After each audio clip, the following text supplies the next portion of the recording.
જાપાનનું એક બહુ સુંદર કોટેશન છે જે એરપોર્ટ ઉપર જ લગાવ્યું છે. We are not interested in high rise building, we are interested in high rise mankind, human being. અમારે બહુ મોટા મકાનો, બહુ મોટી ઇમારતો નથી બનાવી. અમને રસ છે ઊંચામાં ઊંચા મહાન ગુણવત્તાવાળા માણસો બનાવવાના છે. અને જાપાન આજે ટેકનોલોજી, એન્જિનિયરિંગ, સાયન્સ, મેડિકલ બધામાં વિશ્વ નંબર 1 એટલા માટે છે કે એને મકાનો, ફેક્ટરીઓ, ઉદ્યોગ ધંધા તો વિકસાવ્યા છે જ. એમાં વિશ્વના કોઈ પણ દેશો નહીં હરીફાઈમાં ઉભું રહી શકે છે. પણ જાપાન એના બાળકોમાં, એના માણસોમાં પુષ્કળ પૈસા રોકે છે.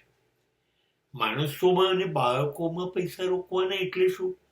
એટલે એનો ખોરાક, એટલે એનું આરોગ્ય, એનું શિક્ષણ, એની જુદી જુદી તાલીમ, માણસને પૈસાદાર બનાવવો એના ગુણોથી. Man must be qualified by the qualities only. એને એટલા બધા ગુણ આપો, એટલી આવડત આપી દો કે દરેક માણસ એક દેશનું સર્જન કરી શકે. અને એક આટલો તાકાતવાળો માણસ કેટલું ગજબ કામ કરશે, કેટલા નાના ટાપુઓ છે. અને આજે વિશ્વના કોઈ દેશ એની સામે નથી ઉભા રહી શકતા. ભારતનું ખર્ચો વધારેમાં વધારે એક બાળક પાછળ 1,000 રૂપિયાથી નીચે છે.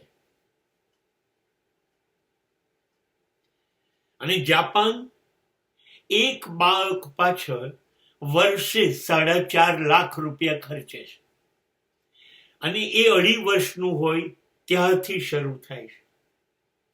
હવે એ બાળકને બધા જ ગુણ આપી દેવામાં આવે ત્યારે એ 15-20 વર્ષે કેવો બની જશે?